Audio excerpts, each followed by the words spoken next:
Drive-by, Chapter 10.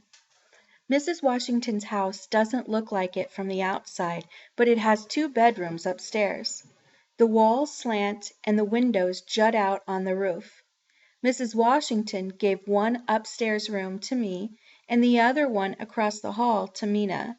The room smelled of mothballs and Lysol spray, but even that couldn't cover the old smells of heat and dust. I opened the window and hoped Mom didn't see. She'd make me close it so I wouldn't catch a cold. I think she really just felt better with the windows locked. Mom had put my clothes in 2 drawers and in the closet. She'd even tacked my G.I. Joe posters on the walls even though I'd outgrown them. I had never had my own bedroom. Then I noticed Jimmy's clothes were gone. "Mom, where's Jimmy's stuff?" "I'm going to give it to people who need it more," she said. "There's no one in the world who needs it more than I do," I said. She looked at me curiously as if she was going to cry. I didn't want her to cry, not again. I knew Jimmy would be mad at me if she did. Then she smiled and said, "You're right. Help me carry the boxes up to your room." Mom and I each carried a box up to my new room. Mina carried a shoebox filled with track medals and shoelaces and a stopwatch.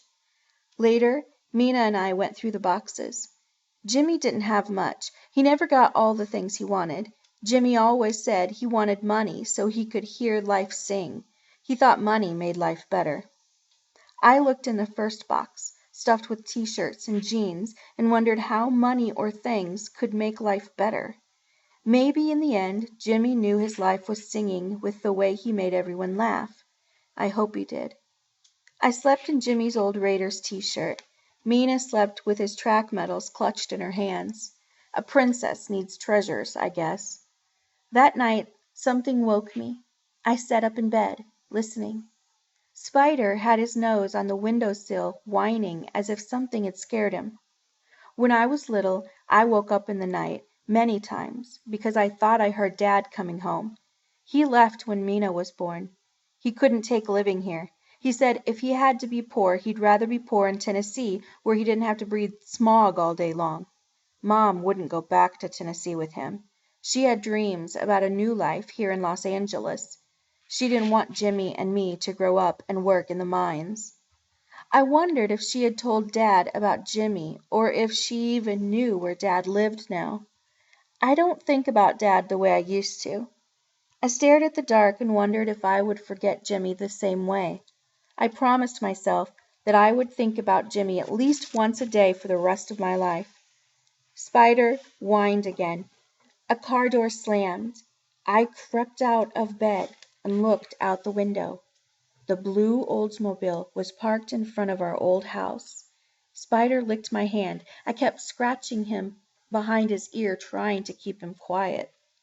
Lamar and Icebreaker Joe stood on the sidewalk. The guy in the baseball cap, the one who wore the bandana across his face like a bandit, used a crowbar to break open the front door to my old house. They went inside. A fourth guy stayed at the car and looked up and down the street watching. I didn't know if I should call the police or wake Mom. Before I could decide, they ran back outside. They jumped in the car and drove away. I wondered what they'd been doing inside. The house was empty. Spider seemed okay then and jumped on my bed. I spent the rest of the night with paws poking my back. I didn't sleep much. I couldn't figure out why they broke into the house. What were they looking for? How did Detective Howard know they weren't after me or Mom or Mina? I shivered. It wasn't cold air from the open window that made me shiver.